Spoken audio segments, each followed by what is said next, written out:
E no Mãos Solidárias de hoje a gente vai conhecer o trabalho do Centro Regional de Atenção aos Maus Tratos na Infância, o CRAME, mais conhecido como CRAME, que há 40 anos trabalha aqui na cidade de Campinas, impactando esse território e trabalhando com os maus tratos e com a violação de direitos de crianças, adolescentes, e hoje em dia também expandiu esse trabalho. Quem vai contar essa história pra gente de como tudo começou é a Daniela Schettini, que é a atual presidente da entidade. Muito obrigada por receber a gente aqui nessa sede. Muito obrigada a vocês por a gente poder apresentar um pouquinho do CRAME, né? Que é uma instituição que está há 40 anos em Campinas. Ela foi criada por um médico há 40 anos atrás, onde ele detectava casos de abusos sexuais, né? Era um pediatra e ele criou o CRAME. E o CRAME vem nesses 40 anos expandindo, né? Hoje a gente atende, além de crianças, mulheres, idosos, né? E a gente atende 2 regiões de Campinas. Nós temos toda uma equipe capacitada de psicólogos, assistentes sociais, educadores, e a gente trata essa criança desde a denúncia, né, aos órgãos públicos. Elas são direcionadas para a gente, esse idoso. A gente faz todo o tratamento assistencial, psicológico, até o final. Então a gente tenta manter no berço da família esse assistido, né? E é um trabalho muito voltado para inserir de volta essa criança ou esse adolescente na sociedade. São 2 unidades, então, né, atendendo 2 regiões de Campinas, que é muito grande, ou seja, existe demanda para mais? Hoje nós atendemos a leste e a noroeste, mas nós atendemos um pedacinho, nós não conseguimos atender 30% de Campinas. E a gente tem uma demanda muito grande, né? A prefeitura tem uma demanda. Uma parte dos nossos recursos hoje ele vem da prefeitura para a gente fazer esse trabalho. E a gente tem sempre uma procura, né, pelos órgãos públicos, pelo CRAS, pelo centros de saúde isso. Também. E a gente não consegue atender. Hoje nós atendemos 30 famílias, né? Cada psicólogo atende 30 famílias e a gente poderia atender mais se a gente tivesse mais recurso, né? Então a gente tem um valor que vem da prefeitura, um outro valor que nós arrecadamos aí com eventos, com doação pessoa física. Uma grande parte da nossa arrecadação é a nota fiscal paulista. E se a gente conseguisse mais recursos, a gente conseguiria atender mais. Como que é nosso trabalho hoje?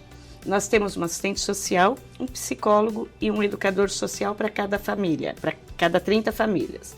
E a gente faz uma visita a essas famílias semanalmente, né? E trabalha toda a parte psicológica e assistencial. Então, se você olhar hoje, toda a nossa equipe está na rua, né? Então, às vezes a gente atende na casa, às vezes no posto de saúde, às vezes na escola. A mesma equipe vai trabalhar com essa família por um determinado tempo para que crie esse vínculo de confiança e tudo mais. Isso. A gente trabalha todo esse psicológico, a gente conhece bem a família, o nosso principal papel é tentar recuperar o psicológico e o assistencial dessa criança que teve o seu direito violado e reinserir ela dentro dessa família, que ela possa ter uma continuidade na vida sem levar esses traumas para frente. Trabalhando de uma forma mais, né? Para quem está assistindo, por exemplo, é uma violação muito grave de direito, né? E essa criança geralmente ela volta a gente quer manter o vínculo na família, mas é claro que existe também uma investigação para saber se essa família tem condições de receber essa criança de volta. O nosso principal foco é recuperar a família, é que ela consiga ser mantida no seio dessa família.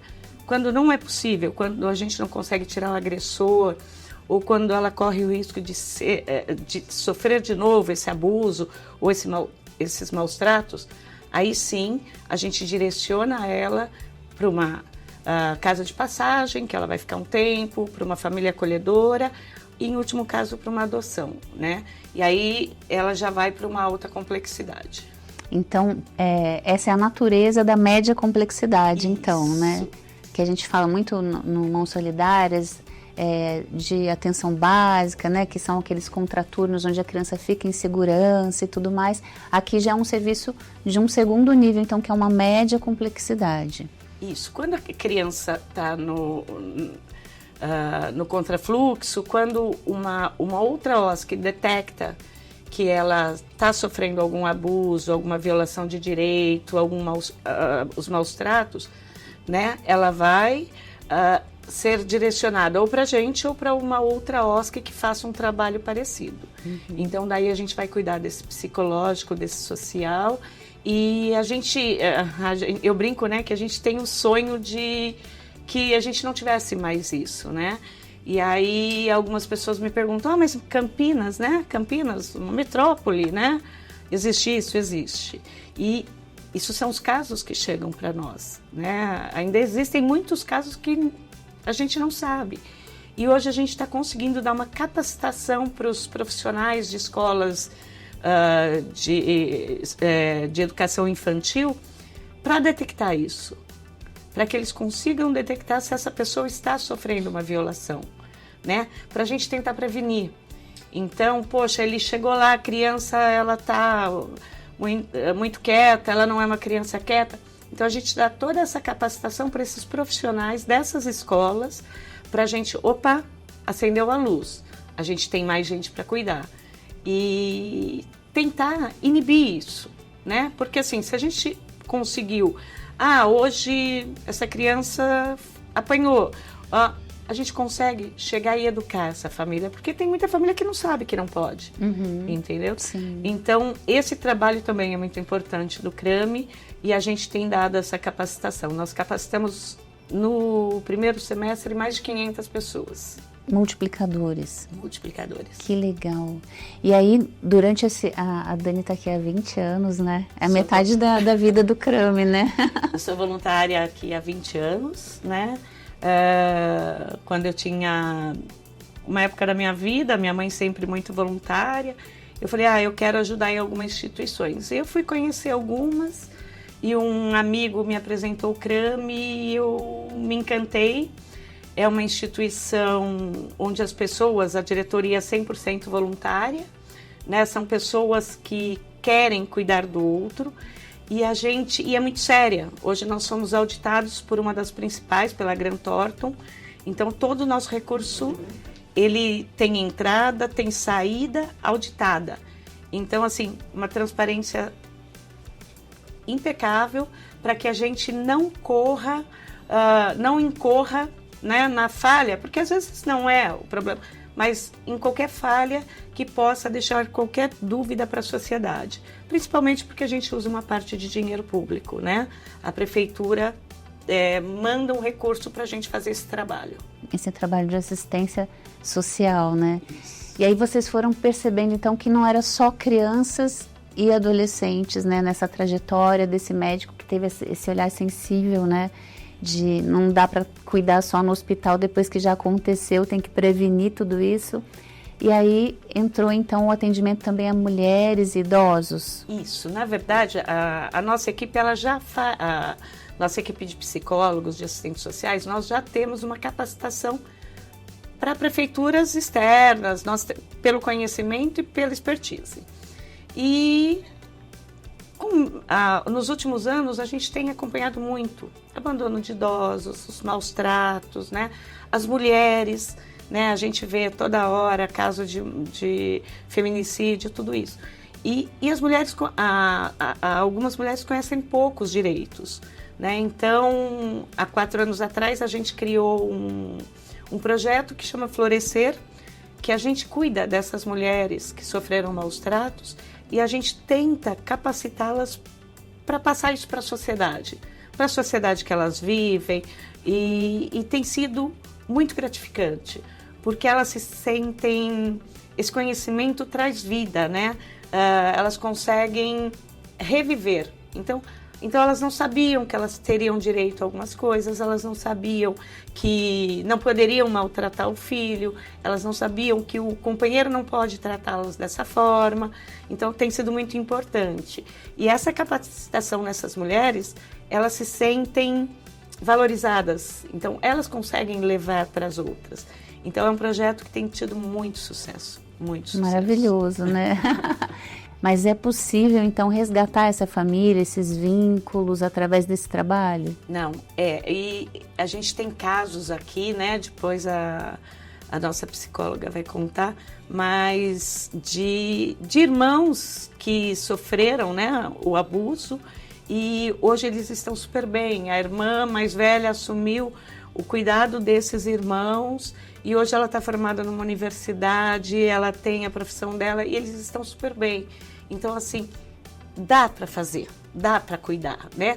O ideal é que não tivesse, sim, mas dá para cuidar. A gente tem um conhecimento técnico muito profundo para isso. Maravilhoso, né? A pessoa conseguir criar um outro caminho, uma outra rota para além dessa dor profunda que ela vivenciou, né?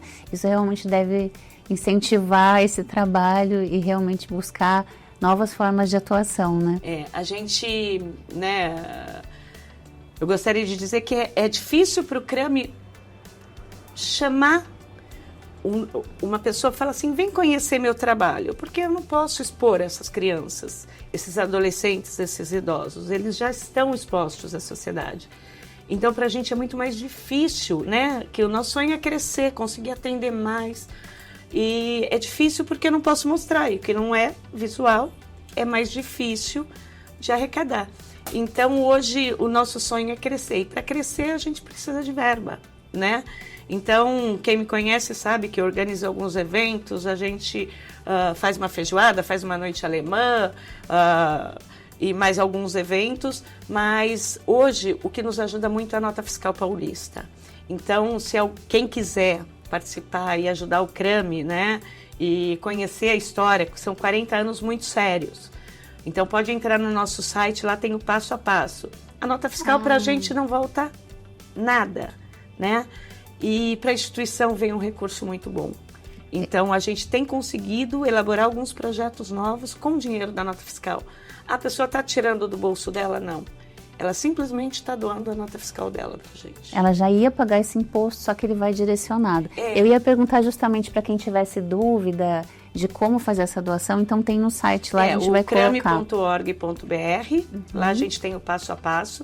Nós temos doações de empresas, né? Nós temos empresas super parceiras que estão lá no nosso site, que nos ajudam muito.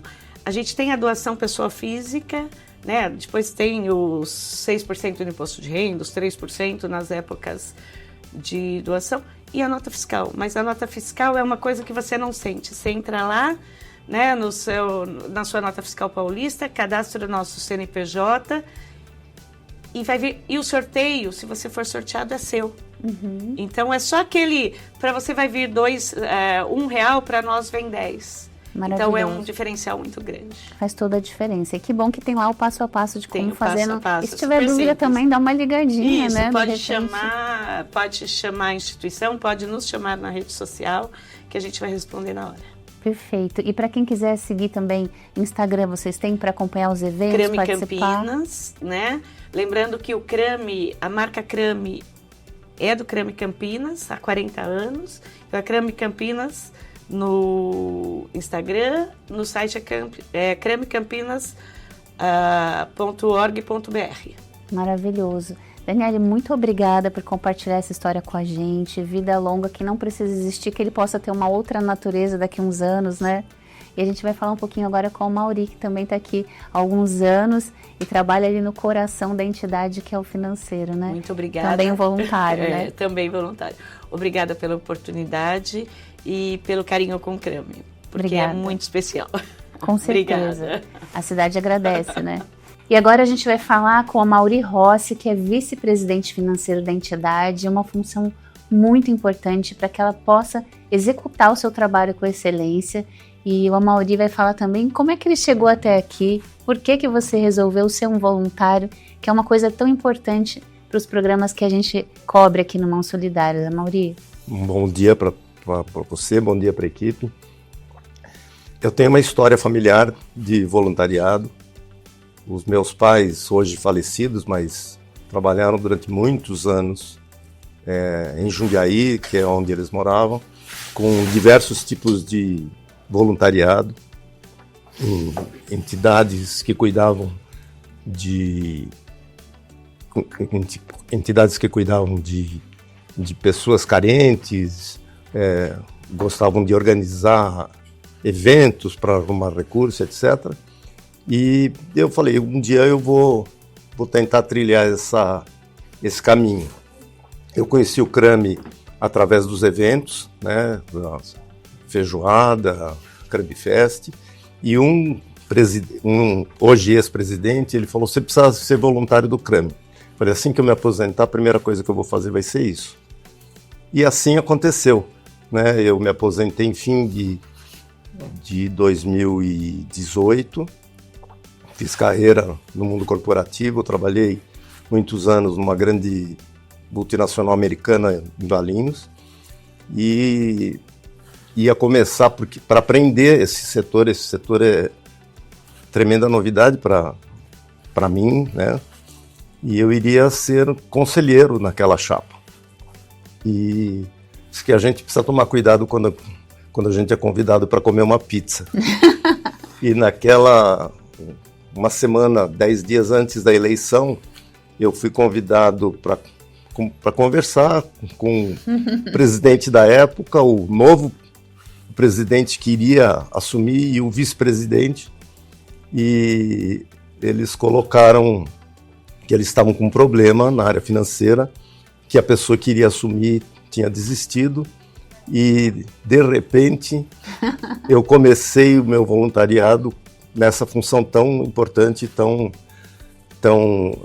muita responsabilidade, né? E foi assim. Tudo começou em pizza. Começou em pizza. E eu sempre comento isso porque tem um lado até até engraçado, né? Mas sempre teve com essas pessoas que me convidaram. Nós somos amigos há muitos anos e continuamos amigos. E assim eu comecei. Então já estava no seu DNA, né? Veio dos pais. E muito interessante porque as pessoas pensam, vou aposentar, eu vou viajar, eu vou fazer curso de marcenaria, né? E você já quis se dedicar logo e compartilhar com as pessoas o seu saber e aprender novas coisas, né? Sem dúvida nenhuma. E veja, a minha formação não tem absolutamente nada a ver com o expertise e a competência requerida para fazer esse trabalho. Eu sou engenheiro de formação, mas aprendi um monte de coisa no mundo corporativo e o que a gente tenta fazer não é a campo, porque nós não temos como eu falei, nós não temos essa competência, que eu entendo um pouco de criança por ser pai e avô, mas é completamente diferente das exigências que o trabalho que o CRAMI faz requer. Então, o que eu e os outros voluntários fazemos é trazer o que a gente aprendeu no mundo corporativo, tentar estabelecer processos robustos para que a gente tenha compliance, para que a gente tenha governança, para que a gente possa bater na porta de uma empresa, por exemplo, e tentar ofertar um serviço para aquela região, para aquela comunidade. Então, a gente estabeleceu o processo de planejamento estratégico, a gente quer ser referência na nossa missão, ser referência nacional. Como a Daniele comentou, o CRAMI nasceu há 40 anos, muito antes do Estatuto da Criança e do Adolescente, né? Quer dizer, tem um know-how o CRAMI tem publicações sobre o tema nesses 40 anos.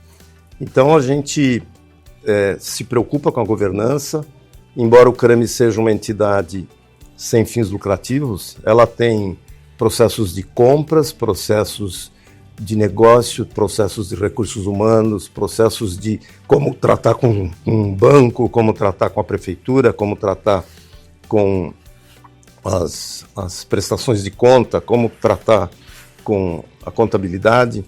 A gente tem sido auditado desde 2019 para garantir que, caso a gente tenha cometido alguma falha, isso seja identificado e a gente possa tomar ação corretiva, no sentido de que a gente possa atrair parceiros. E nós usamos hoje bastante dinheiro público, então a gente não quer ser, em hipótese alguma, página policial. Quer dizer, nós queremos ter orgulho do trabalho que a gente faz e sustentabilidade, né? Exatamente.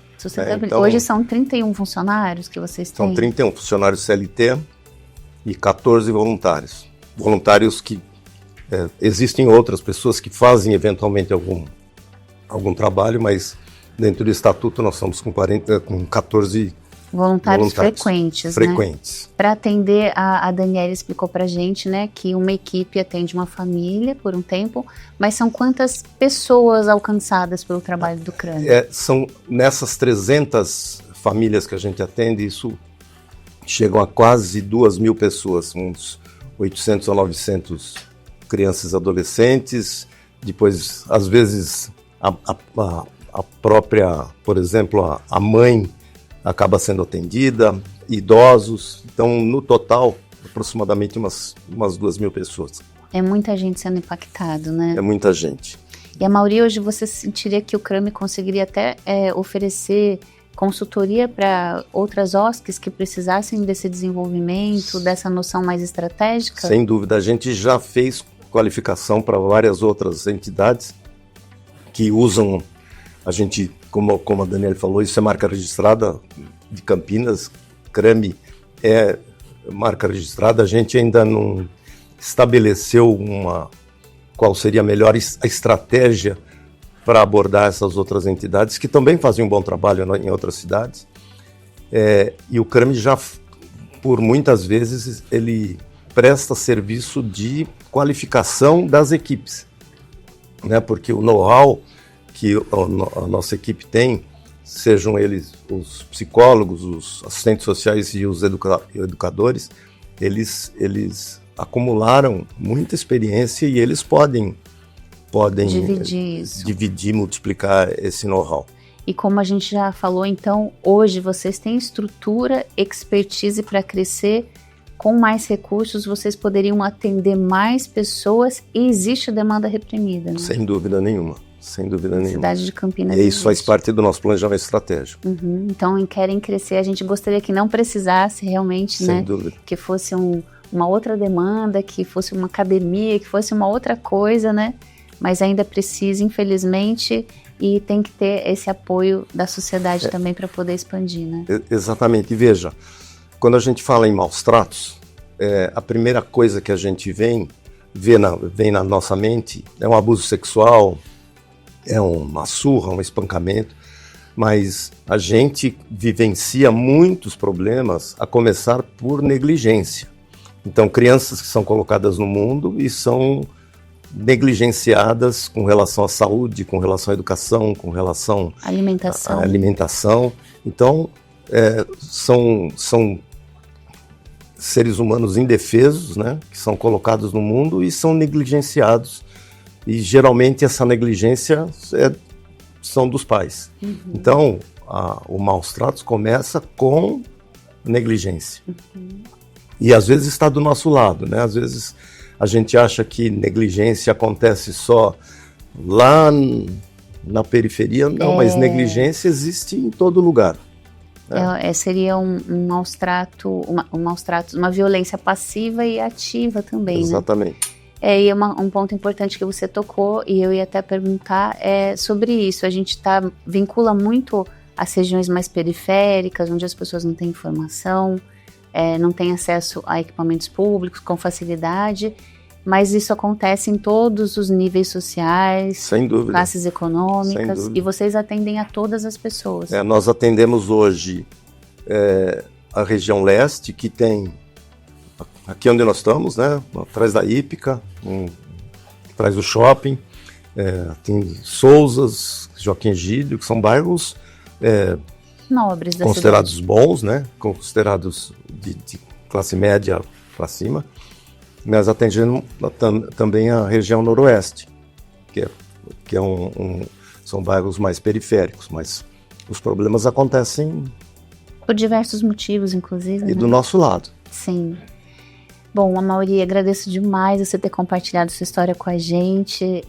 Sucesso, né, na Obrigado. sua gestão, que o CRAMI possa realmente cumprir esse papel e ampliar os seus serviços enquanto for necessário, né? Nós que agradecemos, reforçando o que a Daniele falou sobre a nota fiscal paulista, quando a gente cadastra A entidade. você basta, quando for no supermercado, falar o seu CPF para gerar a nota. O recurso vai automaticamente da captação daquele ICMS que foi arrecadado por aquele comércio e vai diretamente para o CRAMI numa relação muito maior do que viria para a gente. Então isso é uma forma de ajudar sem colocar a mão no bolso. Não é onerado, mas está ajudando e muito, E né? muito, sem dúvida nenhuma. Maravilhoso. Muito obrigada, Amaury. Obrigado para vocês. Obrigado pela oportunidade. Obrigada. E no próximo bloco, a gente vai saber um pouco mais das atividades que acontecem, como é que as pessoas chegam até o CRAMI. Não perde, a gente volta já já.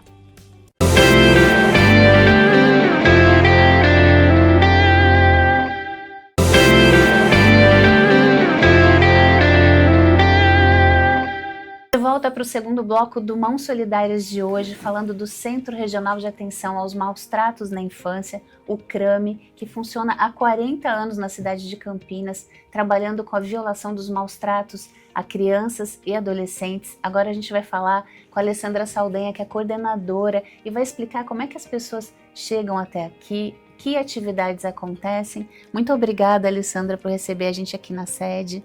O prazer é nosso de estar recebendo vocês. E o quanto é importante a gente poder divulgar, falar um pouco desse nosso trabalho no CRAMI, né? Nós estamos aqui há 40 anos, né? Então, os casos no CRAMI, como chegam hoje? Eles chegam através do CREAS, né? O CREAS, ele está ligado diretamente à Secretaria de Assistência, né? Que é o Centro de Referência Especializado da Assistência Social. Dentro de lá, eles fazem triagem dos casos que chegam. Então, dentro dessa triagem, esses casos são encaminhados para as instituições, né? Fora o CRAMI, a gente tem outras instituições também que desenvolvem o trabalho na média complexidade. Então, cada equipe aqui que a gente trabalha, assistente social, psicólogo e educador, eles trabalham com 30 famílias.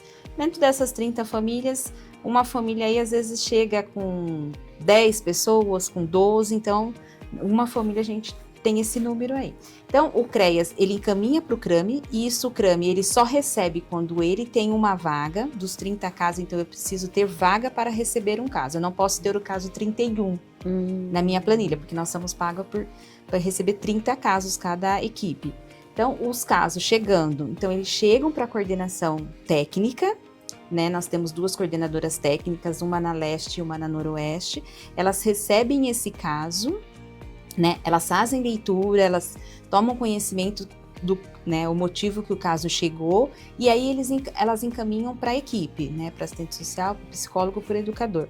Hoje eles chegam através de e-mail, não vem mais o físico, porque antigamente a gente tinha muito físico, então vinha aquela tonelada de papel, então hoje vem, né, toda a parte física, e aí ela senta com essa equipe para fazer a leitura, para fazer o direcionamento, o que eles entenderam ali da entrada do caso, né?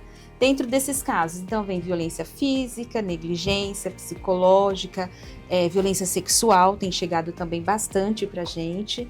Vem os casos da mulher vítima de violência, o idoso, né? A criança com deficiência. Então, a gente acaba atendendo como um todo essa família quando chega. E aí eles sentem e eles vão pensando, né? Eu vou primeiro para a visita? Não, primeiro vamos fazer uma reunião com a rede para entender o que essa rede está trazendo, o que está falando dessa família. Então, a equipe em si, ela tem a liberdade de ver qual que é o melhor trajeto ali naquele momento a seguir com aquela família, né? Dentro dessas famílias, já que, né, das 30 famílias, então tendo as 30 famílias, a gente tem as atividades que a gente desenvolve, né? Então, eu tenho visita domiciliar, né, que todos os técnicos têm duas vezes por semana o uso do carro, manhã e tarde. Então, ele tem que fazer essas visitas para as 30 famílias. Eu tenho o atendimento social, que às vezes só o assistente social senta para fazer aquela avaliação social, para ver o que a família está precisando ali. O atendimento psicossocial, né? Porque os nossos psicólogos, eles não podem fazer o atendimento clínico. Então, eles fazem o atendimento psicossocial com a família, né? Onde eles vão também avaliar ali junto com o assistente social, com o educador, o que precisa ser feito com essa família, né? O que dá para fazer, os encaminhamentos necessários para essa rede, né? Essa rede da educação, da saúde, a saúde mental, né? Que a gente tem bastante casos que as famílias precisam ser encaminhadas para a saúde mental, no caso os CAPs, né? Que a gente tem em Campinas. E aí tem as oficinas. Então, eu tenho uma oficina de balaio de memória, que é uma oficina para idosos, né? Onde o educador, o assistente social, o psicólogo, eles saem para visitas, eles vão até esses idosos e fazem uma entrevista, como nós estamos fazendo aqui, onde o idoso conta um pouco da sua história, onde o idoso conta como está sendo hoje, as dificuldades que eles passaram lá atrás e qual a diferença de hoje. E aí, essa comissão que acaba sendo, né, o assistente social, psicólogo e educador, eles vão registrando dentro de um período, porque a gente, né, fica com essa família por um período, e aí eles já fizeram livros com os idosos, já fizeram vídeos, né, que a gente tem no YouTube falando, né, dessa história do balaio de memórias, tudo. Então, isso com os idosos. Aí eu tenho com criança e as mães, que é o Fazendo Arte, que é onde a gente trabalha com a mãe e com a criança junto, porque a gente teve muitas mães trazendo que assim, a criança não fica quieta, ela só dá trabalho, a escola me chama toda hora. Então, criou-se essa oficina Fazendo Arte da mãe com a criança, aonde eles trabalham atividades lúdicas, atividades artísticas, esporte também, né? Às vezes fazem um pedaço ali, jogam bolas, as mães junto com as crianças, para ver essa dificuldade mesmo que essa mãe tem. Será que é essa mãe que tem dificuldade, essa criança, né, que não realmente precisa de um atendimento maior, ou essa mãe que precisa, né, desse outro atendimento por não conseguir estar dando conta desses filhos, mas aí são com as crianças. O grupo de adolescente também, que acontece, né, acontece toda semana aqui, toda terça-feira à tarde, e na Noroeste acontece toda segunda-feira, né, quinzenalmente lá, e aonde é feito também atividades com os adolescentes, com temas, né, relevantes que a gente precisam ser trabalhados, conversado naquele momento, né, e os adolescentes também trazem um pouco dessa vontade de conhecer outras coisas, de conversar, então fica bem aberto também com os adolescentes, né. A gente tem um grupo interativo aí de mulheres e homens também, que é o grupo Viver Bem, onde o início era só mulheres. E aí a gente viu que a gente também tinha homens, pais, responsáveis por essa família, que, né, pai solo também, né? A gente tem as mães solo, mas a gente tinha esses pais responsáveis também.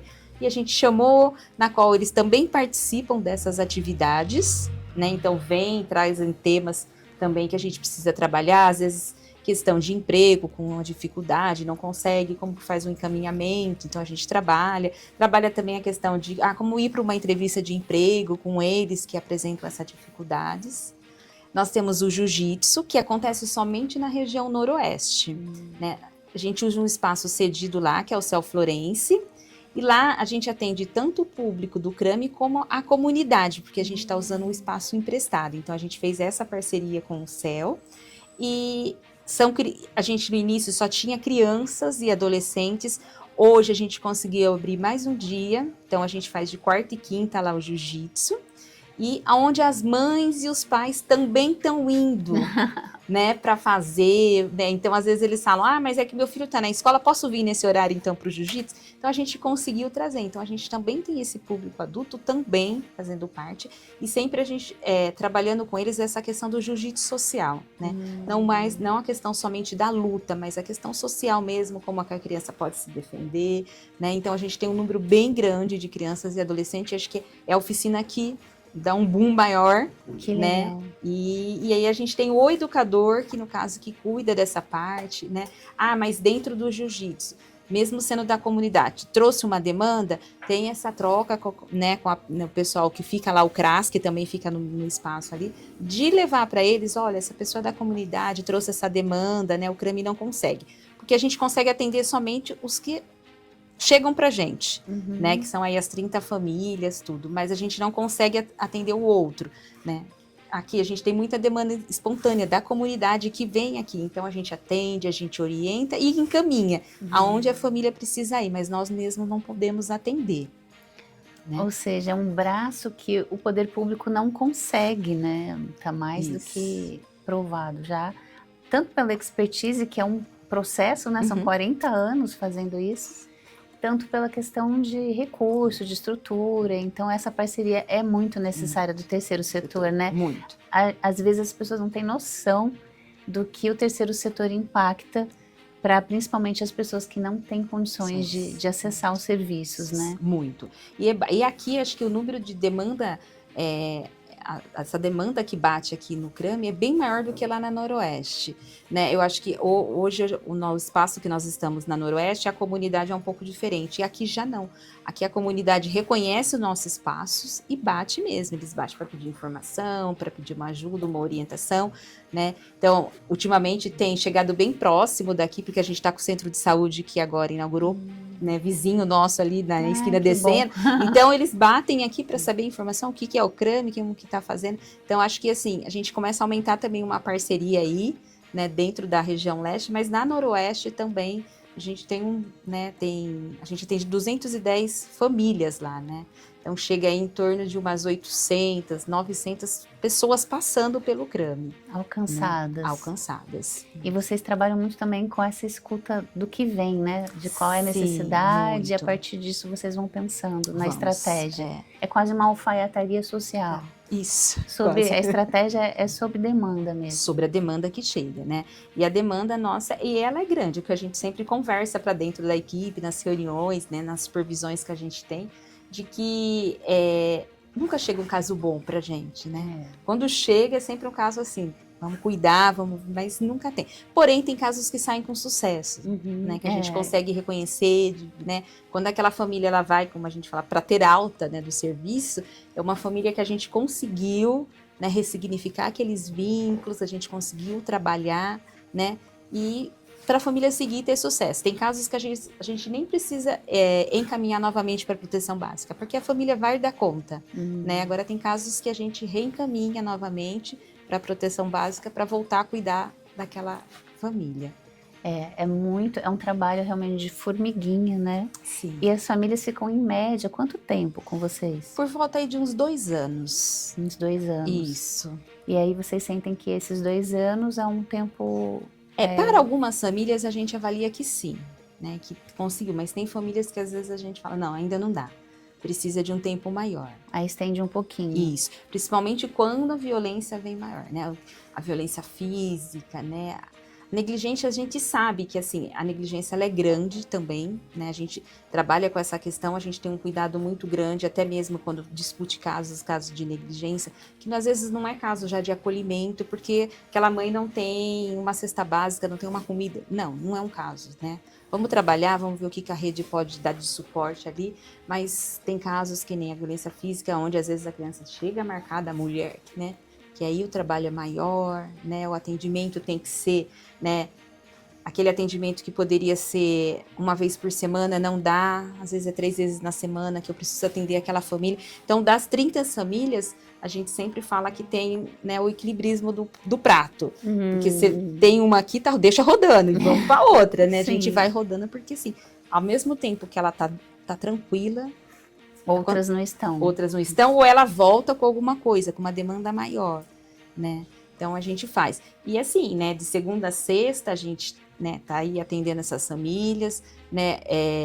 Os contatos telefônicos acabam sendo aí diário com elas também para saber, né? O atendimento presencial também é muito importante, então a gente pede para essas famílias virem para conhecer o nosso espaço, também o nosso trabalho, né? A visita domiciliar, ela se torna importante porque às vezes quando eu faço contato pelo telefone está tudo bem. E a hora que eu chego no presencial eu vejo um outro olhar, eu vejo uma outra realidade. Então, a gente trabalha muito com isso. Não dá para ficar sem fazer visita para as famílias, tem que fazer, né? Pelo menos 2 visitas para que a gente possa ver, né? A gente teve esse retrato da pandemia, onde as famílias ficaram para dentro e a gente não conseguia ter esse olhar para ver, né? Então, quando a gente retorna, né, com esse daí, é o atendimento presencial, vamos convidar, vamos chamar para vir, né?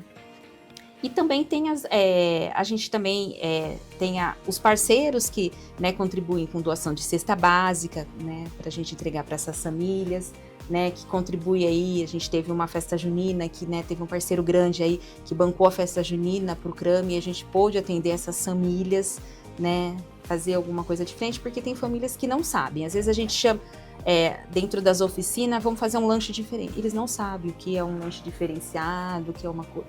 Então a gente cuida muito disso, né, de trazer essas famílias para que eles conheçam realidades, né. Tanto as crianças, os adolescentes, a gente faz passeios também com eles, né? Tem família que não conhece o bosque, né? Que está lá na região noroeste, não sabe o que é o bosque, não sabe o que é a Lagoa Taquaral. Então a gente faz, né, essa parceria, a gente procura parceiros que possam também nos contribuir para que eles possam conhecer. Porque às vezes, nem eu tenho famílias que estão lá no Bassoli, que a gente levou para a Lagoa Taquaral, que falou, eu não sabia que isso existe, eu não sabia que existe isso em Campinas, que eu posso trazer meu filho no final de semana. Caramba. Né? Então são famílias, a gente tem famílias assim, da classe A até a classe C, aí, bem diferenciado, que não conhece, e a gente tenta fazer essa vivência.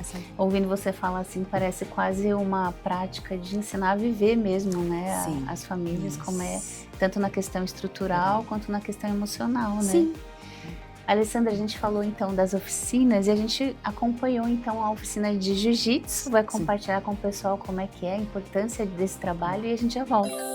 Professor Alexandre Alves é meu xará, né? Ele é o professor, educador social do CRAMI e há 9 anos está com o projeto de jiu-jitsu aqui no CEL Florence. Vai contar pra gente que é um sucesso, né? Teve que ampliar a turma, abriram para a comunidade e todo mundo caiu para dentro do tatame, é isso? Eu acho que foi uma das questões que o CRAMI identificou, né, junto com a sua equipe de educadores, psicólogos e assistentes sociais, esse tão vasto que é esse território da Noroeste e todas as vulnerabilidades. E pensando nessa estratégia de como ofertar para essa comunidade uma atividade que não tem no território, que seja gratuita, que favoreça o acesso, a gente pensou no jiu-jitsu como uma estratégia de intervenção para falar de violência, falar de diversidade, falar de bullying, falar dos aspectos que acometem a nossa população, principalmente a população periférica desse território, né? E dentro desse espaço, a gente tem um público diverso, de crianças de 5, adultos, mães, pais, tem avós que estão vindo fazer atividade com seus netos também, pensando que o tatame é o grande ponto de encontro para melhorar as relações, olhar para aquilo que não está dando certo e fortalecer aquilo que também está dando certo, né? Também explorar um pouco dessas potências que estão guardadinhas, né? Sim. E o que a arte marcial traz para quem pratica? Eu sei que não é só para dentro do tatame, né? Vai muito além do tatame.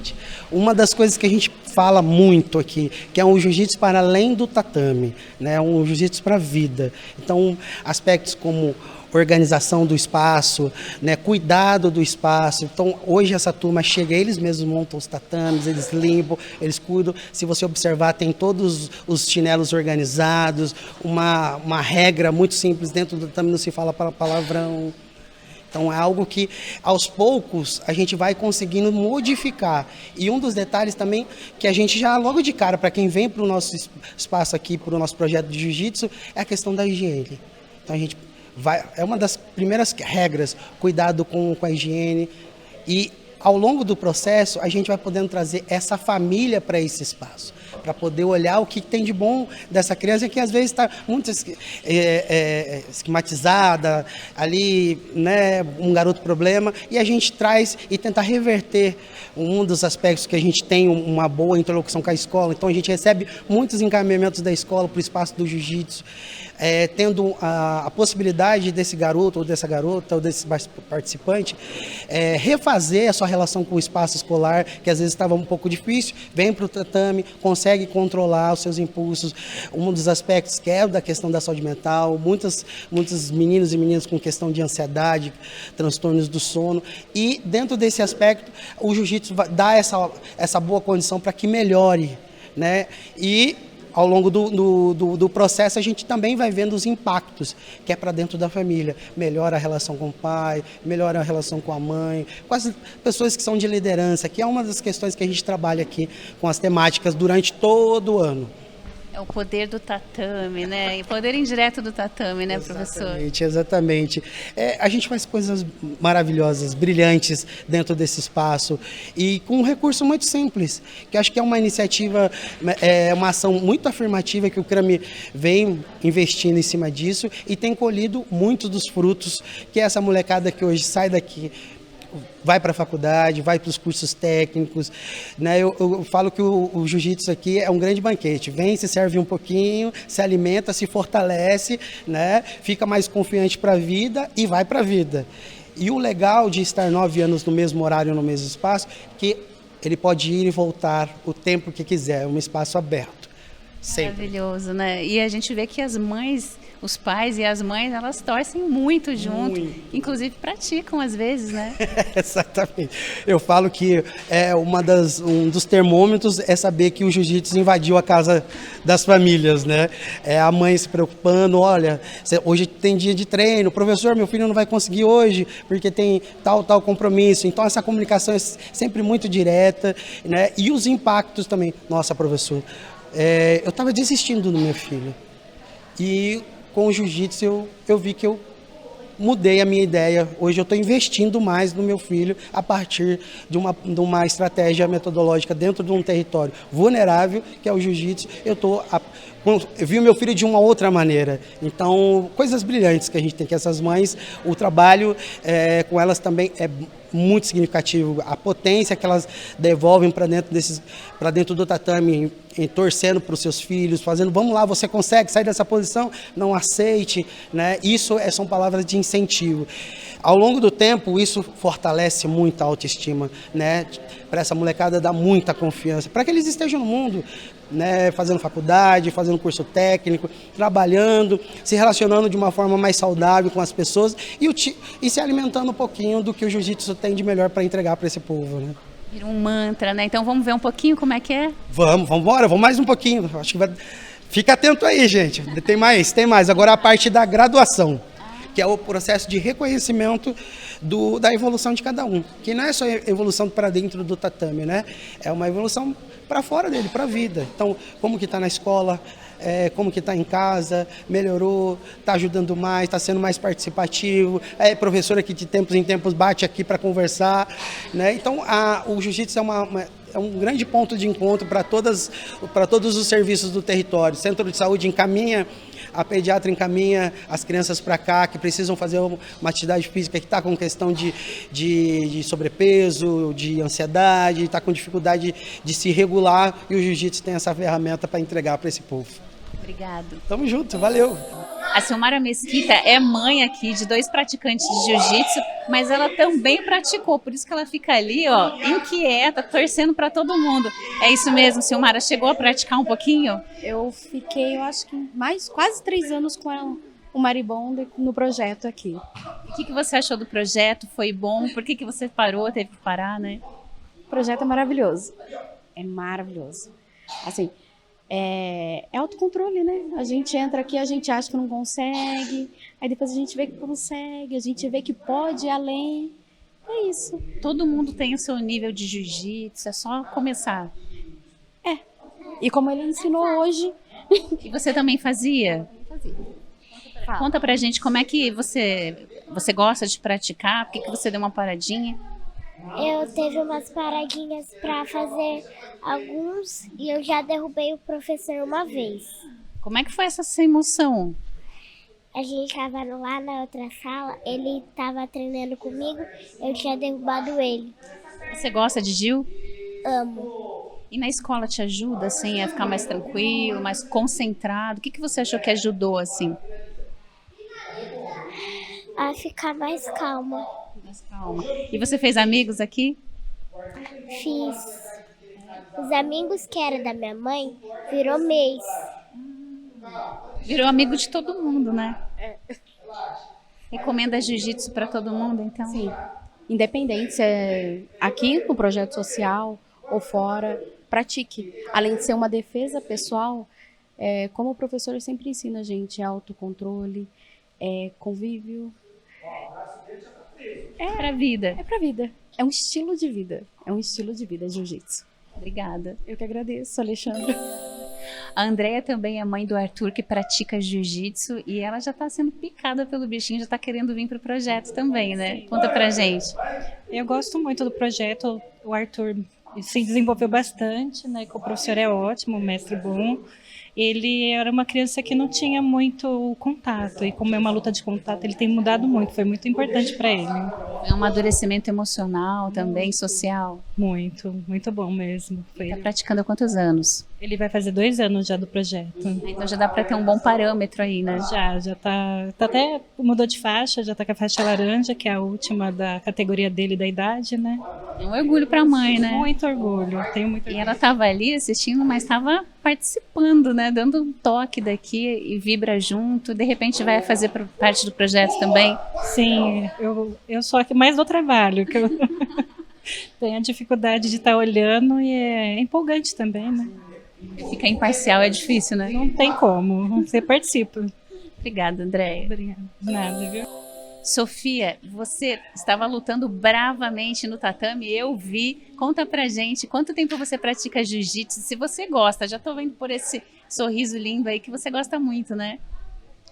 Eu Pratica quanto tempo? não sei, eu acho que foi já 2 anos, 3 anos, por aí. E você gosta? Conta pra gente. Eu gosto muito porque ele ensina como ficar forte. Depois eu venho aqui falar com o Pro, né? Aí ele fala que vai ter luta, e eu amo de lutar. Aí quando eu luto, eu venço todas as batalhas. E aí você participa de campeonato já ou ainda não? Ainda não. Mas está se preparando para isso? Tô. E as meninas são legais do Gil? Sim. E quando você vai lutar, você se concentra ali naquele momento, esquece tudo em volta? Sim. E só ouvindo as dicas do professor, né? Sim. Obrigada, Sofia. De nada. Dá um tchauzinho pro tio. O que você sente quando está praticando jiu-jitsu? Você gosta? O que você já aprendeu de legal? Eu me sinto mais leve e eu gosto de fazer jiu-jitsu. Eu já aprendi muita coisa aqui a ser amado, amar as pessoas e também não fazer isso nas escolas. E a se proteger também. Se proteger também. E fez amizade? Como é que é a galera do Gil? Eu fiz amizade. A galera do Gil é bem legal também. E o prof é legal? Ele te dá um incentivo, te corrige quando precisa corrigir? Como é que é? O professor é muito legal mesmo. Ele sempre me ajudou e sempre falou pra me dar o meu melhor. Então vai levar isso aí pra vida, né? É, Maravilha, obrigada, tá? de nada. Vitor pratica há um tempo já, vai falar pra gente o que ele acha do jiu-jitsu, do projeto, da galera, né? O que você acha disso tudo, Vitor? Muito legal, cada um tem um apelido, o meu é Bob Esponja, e é muito legal, cara, porque assim, quando eu chego em casa eu chego cansado, eu dormo muito bem, antes eu não dormia, agora eu tô dormindo ótimo. E por que é Bob Esponja? Fiquei curiosa. É porque no dia que eu cheguei aqui, o professor me chamou de Bob Esponja, porque meu cabelo tava no formato de quadrado. Aí pegou e nunca mais soltou o apelido. Aham. E que mais que você gosta aqui no Gil? Você aprende a se concentrar mais? Porque quando tá no chão, não dá pra pensar em mais nada, né? É verdade. E você já lutou com vários colegas? Ou eles sempre separam por nível de faixa? Como é que é? É legal. Eu luto. Tem que praticar já aqui no tatame, né? E você pretende competir mais pra frente? Sim. Experienciar, né? Uhum. E na escola te ajuda, o Gil? Você fica mais tranquilo, dorme melhor, né? Você contou pra gente. Eu fico muito mais feliz lá na escola, eu estudo muito. Muito bom, né? Uhum. Aconselha quem tá assistindo, se tem vontade, vai pro Gil. Aconselha, né? Uhum. Obrigada, tá, Vitor? Tá, tchau. Então a gente viu a importância dessas oficinas, como você disse, né? Até os pais se interessam em frequentar, porque para quem não tem nada, o que chega também é muito de valor, é muito interessante, e as pessoas abraçam isso com vontade, né? Para quem quiser acompanhar, eu queria que a gente repetisse então o site, o Instagram, para poder acompanhar o trabalho, ajudar da forma que for possível, né? Isso, nós temos nosso site, que é o Crame Campinas, né? Acessar lá, ele tem, né, tem toda a nossa história, tem todos os projetos que nós fizemos, o que estamos fazendo, né, o nosso trabalho, né, pelo SESF também, né, então conta também, né, do nosso apoio aí que a gente faz, né, os 2 eventos grandes aí, que é a feijoada, né, e a festa alemã, isso, que são duas eventos chefes, né, do Crame. Então tem lá, tá tudo divulgado, tudo, até a última que aconteceu em maio já tá atualizado, tem fotos, tudo. A gente também conta com o apoio das pessoas para a nota fiscal paulista, porque é um dinheiro que hoje, né, para pessoa física não tem muito, né, recebe muito pouco em troca, mas para a instituição isso, né, nos ajuda muito, porque é aquela contrapartida onde a gente vai fazer uma reforma, que a gente vai comprar alguma coisa, até mesmo às vezes ajudar para as oficinas, que às vezes a gente não tem a cobertura 100% aí com a Secretaria de Assistência dentro dos projetos, né? E tem o site, tem a Nota Fiscal Paulista, Instagram. O Instagram também, que também está na rede, está tudo divulgado lá. Ainda é para vir para os eventos e ajudar. O Crame agradece muito e acho que assim, uma ajuda sempre é de bom coração. A gente recebe, a gente dá a devolutiva de tudo que a gente recebe de doação, tudo, a gente sempre, né, dá uma devolução para a pessoa, falando para onde foi, o que a gente está utilizando. Legal. Mas é muito importante sim ajudar, realmente. Obrigada, Alessandra, por compartilhar com a gente. Agora a gente vai falar um pouquinho com a Fernanda para saber desse atendimento a miúde aí, psicológico. Sim. Ela vai trazer aí para vocês um pouquinho também. Obrigada. Obrigada a você. E agora a gente vai conversar então com a Fernanda Torres, que é psicóloga aqui do Crame, e vai explicar pra gente como funciona esse desafio de chegar até a casa das pessoas, entrar na vida das pessoas num momento que geralmente é delicado, né, Fernanda? Já agradeço também pela sua participação aqui com a gente no Mãos Solidárias. Obrigada pelo convite, é importante, né? Assim, o trabalho que a gente desenvolve, quanto mais externalização, melhor, né? Para compreender. É complexo, né? Muito complexo. Mesmo. Bom, falar um pouquinho, né? O trabalho é um serviço especializado de proteção social à família, né? Dentro do SUAS, que é o Sistema Único de Assistência Social. Nós somos um equipamento complementar do CREAS. Então, logo, todas as inclusões das famílias vem a partir dessa referência do CREAS, né? Quando você fala da complexidade, de fato, assim, é um trabalho que diariamente a gente precisa pensar com muito cuidado, com muita ética técnica, né? Sobre como chegar nas famílias mesmo, né? Porque não é um trabalho, eu costumo dizer que as famílias, elas estão aqui involuntariamente, né? Elas não estão porque elas querem. Sim. Elas estão porque houve alguma violação, alguma situação que elas precisam desse acompanhamento, né? O trabalho do SESF, ele é de extrema importância, assim.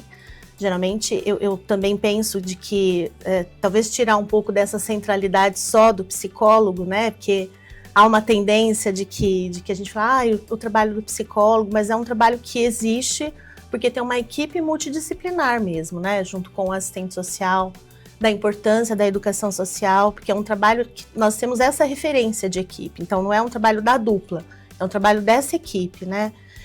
Então, tanto nos atendimentos, das visitas, o CESF como um todo, ele tem por atribuição também, né, de ofertar grupos, então a gente tem uma estrutura, todos esses grupos são pensados dentro das demandas, né, do que a gente vai identificando. Então a gente atende de 0 a 100, né, que eu costumo dizer. A 100 mais. A 100 mais, é isso, né, de todas as violações, né. Acho que tem um trabalho histórico do CRAME e da grande referência também da violência sexual, mas a partir, acho que de 2014, se eu não me recordo, né, precisar, a gente inicia com todas essas violações mesmo, né? Com todos esses públicos, inclusive. Então, a gente atende criança, bebê, eu digo, né?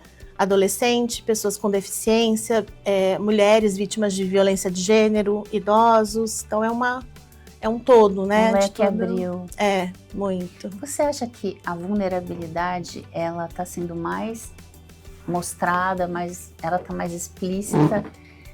Até porque a gente tem rede social, então hoje todo mundo fica sabendo de tudo, basta uma publicação e aquilo ali a gente não sabe onde vai parar, ou aumentou mais? Eu penso que o acesso é diferente, né, assim, talvez na época da minha avó, né, assim, que talvez tivessem outras informações, outro acesso a tudo isso, né, não se tinha muito essa divulgação, né? A própria estrutura da política de assistência, né? Acho que a gente também vem numa construção onde os serviços eles foram se organizando, legitimando, vem numa construção política mesmo, né? Então isso faz com que os encaminhamentos, né, sejam mais diretivos mesmo, mais assertivos, eu diria. Então, sem contar, né? A gente vê que qualquer coisa na mídia tem uma super repercussão, então isso faz com que também a gente tenha muito mais acesso, né, a muito mais coisas, assim. Então, houve uma qualificação dos serviços, então, para dar conta daquilo que chega e chega melhor e chega mais hoje em dia. Da política mesmo, né, assim. De assistência social. Sim, né, o CRAME, ele chega antes até dessa estrutura mais organizada do ECA, então a gente vem ao longo de todos esses anos num processo de legitimação mesmo, né, assim, dessas estruturas necessárias para que a gente possa atender toda essa violação, né, que sempre teve, né? Sim. Sempre existiu. Sempre existiu. E quando você chega, eu penso, né, você falou, as famílias vêm involuntariamente, geralmente por uma denúncia, por alguma identificação, né, da violação. E como é que elas recebem lá? Em loco, vocês conseguem quebrar essa barreira? Com certeza sim, né? Há 40 anos fazendo isso, dando certo. Como é que é quebrar essa barreira? Nem sempre a gente é bem recebido, né? E é compreensível. Quando eu penso no trabalho que a gente faz, na importância de que a gente pense diariamente, assim, como estruturar uma ação, entendendo essas especificidades também, né? Assim, quando as famílias elas chegam por esse encaminhamento do CREAS, né? Por alguma denúncia, seja da escola, do centro de saúde, assim, é importante poder dizer isso, de que qualquer sujeito pode fazer uma denúncia, né? Não são só os serviços, então diz que tem canais que a gente pode acessar, isso qualquer indivíduo, né? E aí, quando a família chega, a gente geralmente tem alguns processos de trabalhos que a gente senta, faz a leitura desse relatório, né?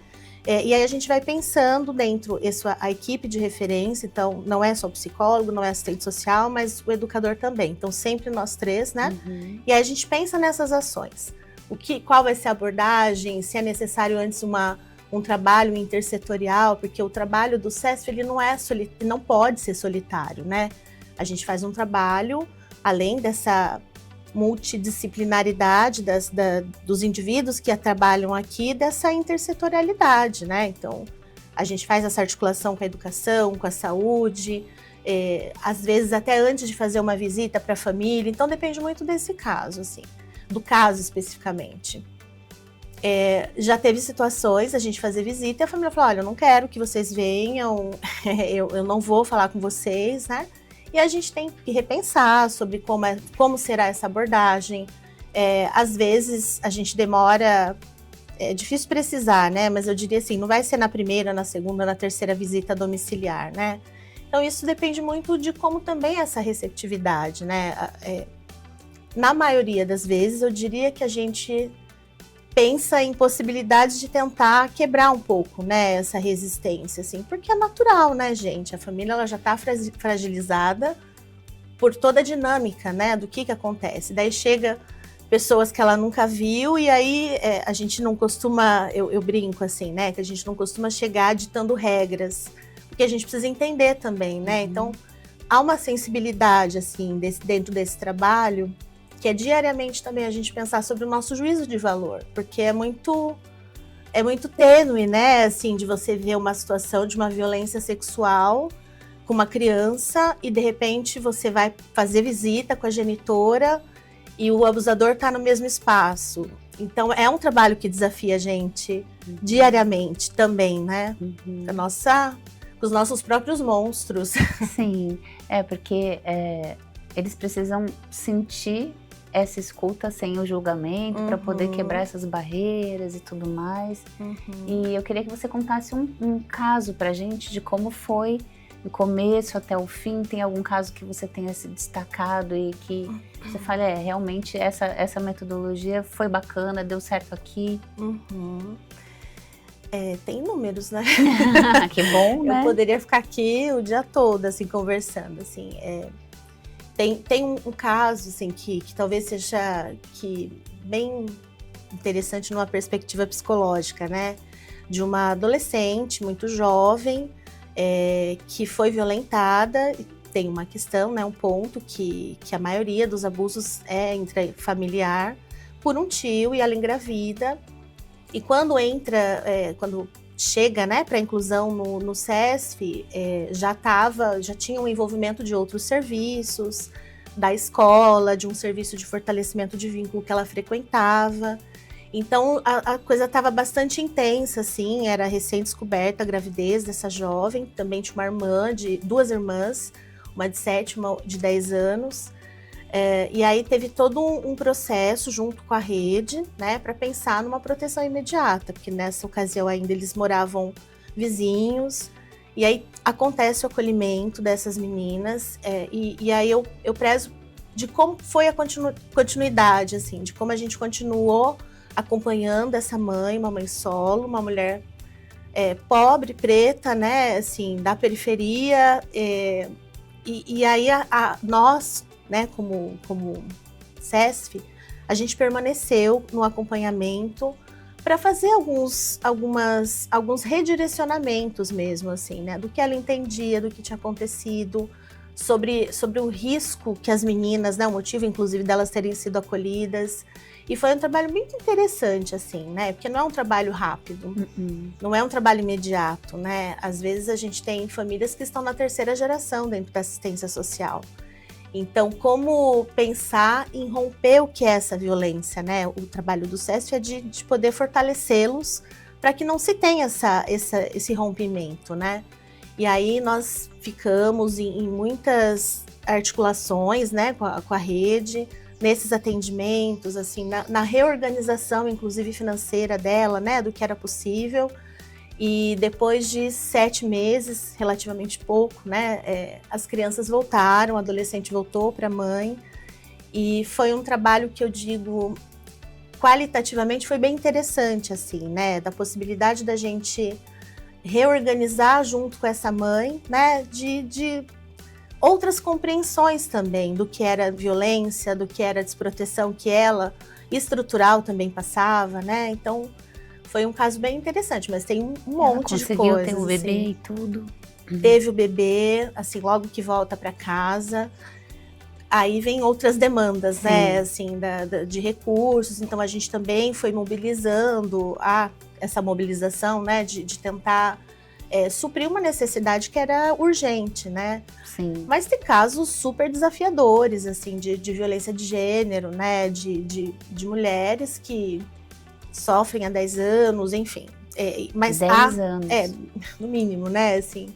E tem uma rede, assim, eu entendo de que Campinas também tem uma estrutura que possibilita de que a gente faça esse trabalho mais interdisciplinar mesmo, né? Intersetorial, na verdade. É porque tem uma estrutura para quem é, né, de violência de gênero, para crianças, então é um trabalho muito coletivo mesmo, né? Sim, é um time, não dá para chegar sozinho de peito aberto, sim, né? Você fala CESP, são as equipes que vão para a rua, para as visitas. CESP é o Serviço Especializado de Proteção Social à Família, né? Então, o CRAMI, ele executa, é um serviço complementar do CREAS. Então, tem o CRAMI, tem outras OSCs, né, que também executam esse tipo de trabalho. E aí, dentro do CESP, hoje o CRAMI, nós atendemos 210 famílias, dá muito mais de 1.200 pessoas, né? Tem famílias que têm mais filhos, outros menos filhos. E aí a gente faz esses atendimentos, cada equipe de referência do psicólogo, assistente social e o educador social, nós atendemos 30 famílias, né? E às vezes tem famílias que têm 10 filhos, outros, né, 6 filhos. Então a gente que faz todos esses encaminhamentos para a rede, né, essas discussões, essas organizações mais objetivas, às vezes até de documentos, coisas mais que requer menos complexa, eu diria. Sim, né? Uma burocracia administrativa ali que todo mundo precisa fazer, né? E às vezes não sabe por onde, né? Ou seja, é um trabalho, cada família é um universo novo que se abre para vocês, embora com situações muito similares, às vezes, né? Do fenômeno da violência, né? Sim. Mas é interessante, né, quando você diz isso, assim, de como a gente diariamente vai pensando mesmo nessas especificações mesmo, né? Dessas unidades familiares. Porque o atendimento que eu faço para uma família não necessariamente é o mesmo que eu vou fazer para uma outra família, mesmo que se tenha esse fenômeno da violência, da negligência, né? É um outro processo, nós estamos falando de indivíduos distintos, né? De necessidades, que às vezes é muito parecida, né? Estruturalmente, mas historicamente, né? É diferente, assim. Então, pensar no nosso trabalho é pensar nos nossos processos diários, é pensar nas nossas relações, assim, a partir do que é possível para mim também, né, como psicóloga, não é um trabalho psicoterapêutico, né? Sim. Mas desse olhar dessa equipe, assim, que é muito, muito relevante, né, imprescindível. Sim, é um time mesmo que tem que ir junto para poder dar conta de tamanha complexidade. Sim, né? sim. Fernanda, agradeço demais você compartilhar a sua expertise com a gente, para a gente ampliar nossos horizontes do que acontece na cidade, né?